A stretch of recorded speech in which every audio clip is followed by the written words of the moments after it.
Today we have here with me India's one of the most respected name in Indian automotive aftermarket, Mr. S. Muralidharan, President, Lucas Indian Services. Welcome to ET Auto, sir.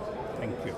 So automotive aftermarket, which is not, by perception, not considered that important an industry in India yet.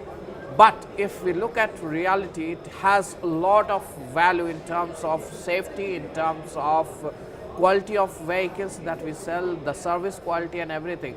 That has always been undermined. When do you think Indian aftermarket can take that leap and we can be as good as developed market or other developing market? I'm sorry, I have been a little more critical, but it won't take too much time. The Indian aftermarket is going through a deep structural change. The structural change is caused by a lot more variety of cars, a lot more variety of two-wheelers, a lot more variety of trucks and buses. Due to huge technology changes, we are at a point of time in history when you have 2 or 3 technologies running concurrently in Indian roads.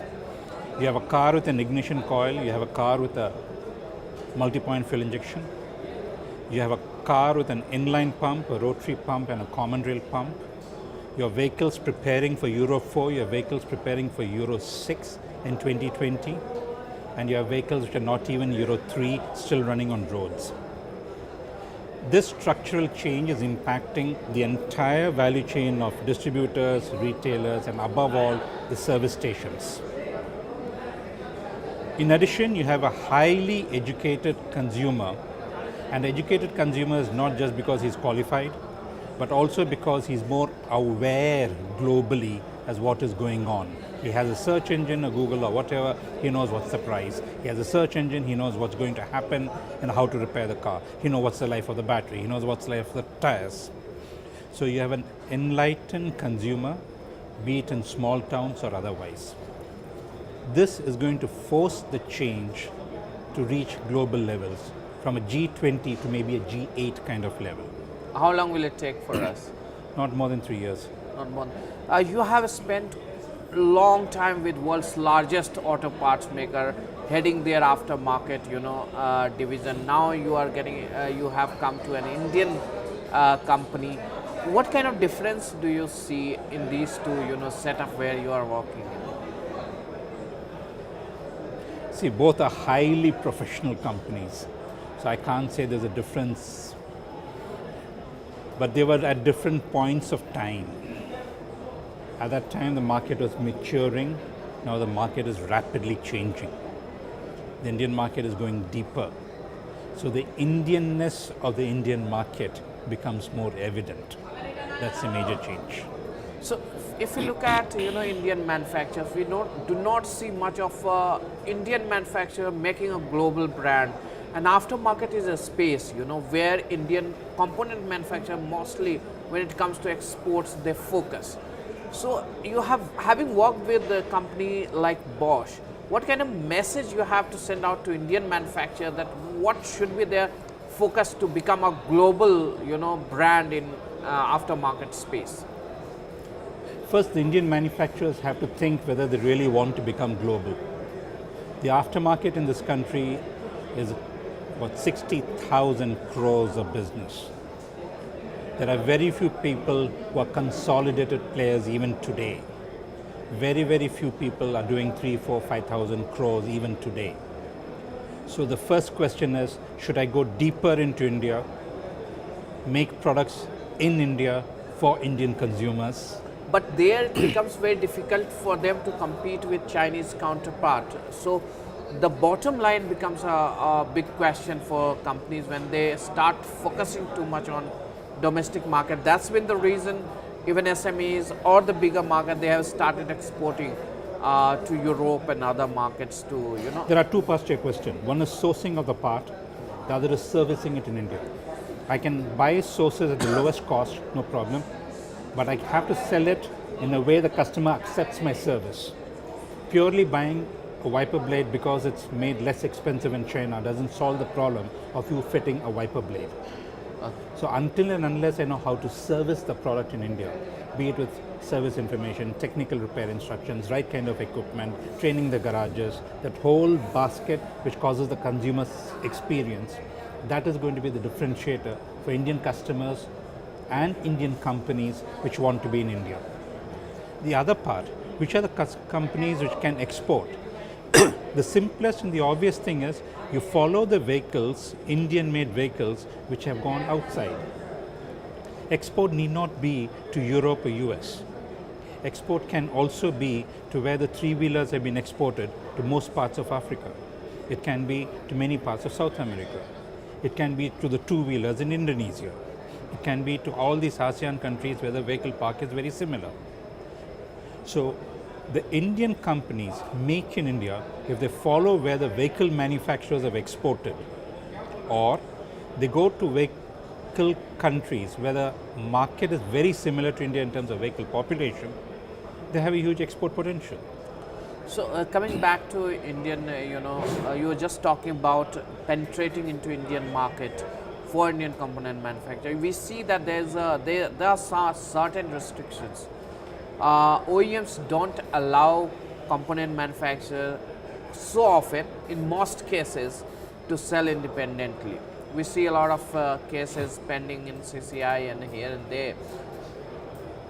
Why do you think, despite market maturing so much, the component manufacturers do not have guts to take head on with the OEMs and fight for their rights? In fact, I don't want to take the OEMs head on at all. In fact, I'm going to tell the OEMs that we are partners to compete with spurious, reconditioned and low-end makes. There's never going to be a time in any OEM, be it cars, be it two-wheelers, be it tractors, be it trucks, is going to have 100% of the service share or 100% of the aftermarket share. So an OEM plus a good aftermarket supplier can squeeze out what is today around 30-35% of the market, namely low-end makes, small makes, spurious. So if we partner the OEM and tell them that we are partners, I think we have a much higher chance of success. At the end of the day, many So when you talk about partner, what kind of partnership do you look at? If you talk about partnership, some of them are already partner, like component makers send it to the company, OEM. They have a distribution network and they sell it via their own network. So this manufacturer of component, they fail to get the same share of profitability, and profitability is passed on to in most cases, to the OEMs. So do you think this is the fair deal that we have in Indian market right now? See, it's not a question of the profitability being passed on. There's a cost of servicing the market. Now, what is the kind of partnership? Partnership may be open or it may be shaking hands. Why should the dealer of a tractor or a truck manufacturer invest in machines, say for auto electrical or diesel test bench, if he finds that Lucas or Delphi is an excellent partner for him? That partner is willing to invest in the service station for auto electrical, therefore his service dealer need not. He's willing to invest in a diesel fuel injection bench, his service dealer need not. So if these two people at grassroots level have an understanding that whatever pump comes, I'll get it repaired in 4 hours or 3 hours or 6 hours, then that's a kind of local level partnership. In which case you're not investing on the equipment twice, you don't have to train the people twice, you don't have to have stocks in 2 locations, you just create a seamless flow. Just like there's a vendor behind every OEM, there can be a service solution provider behind every OEM service dealer. That's the kind of partnership which can easily be envisaged. And I'm very sure with digitization becoming in India, that this kind of partnerships will increase substantially. What are the other trends that you look forward to in India when it comes to aftermarket? And the biggest problem that we have right now is spurious parts. How can we really deal with it? It's been, for the last few years, we are losing a lot of money. It's causing a lot of loss to government exchequer. How can we stem? How can we reduce that? In addition to spurious, I think what has changed structurally is low-end makes. They no more call themselves as a brand, they just type a different letter and therefore they go away from the spurious act. They can never be caught. I expect the laws like GST to substantially help organized manufacturers. Because one of the reasons why there's a low-end manufacturer is he saves about 15-20% on excise, 15-20% on VAT, so straight away is 30% below. If you have one country, one law, one GST, it is going to be clearly possible for the organized people to be a little more cost competitive. Okay. Second, the organized players on their part must increase the reach they have. There are 647 districts in this country and about 2,000 small towns, up to C category towns. The organized players must think and ask themselves, out of 647 districts, in how many districts are they really present with a service station or really present with some dealers to give spare parts. So if they have been giving spare parts and proper service with time, why should the spurious man even enter? He is going to get gradually squeezed out. No end user willingly buys a spurious part.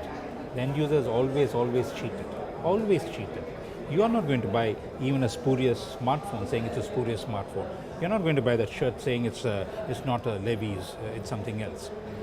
So if the organized set of any manufacturing company increase the reach and ask themselves serious questions, how many districts do I have a service dealer? How many districts and towns do I have good dealers? How many places is my material available? Have I trained them? Then I think gradually, coupled along with GST, this menace will come down. What kind of marketing, you just mentioned about, digital, transformation. So how the manufacturers should be ready to adopt digital technology to expand their business? This is the last question.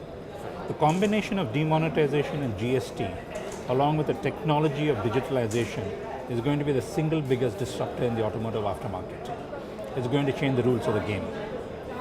Logistics, for one, would be completely changed. I don't need to have warehouses just to save a CST. I don't need it.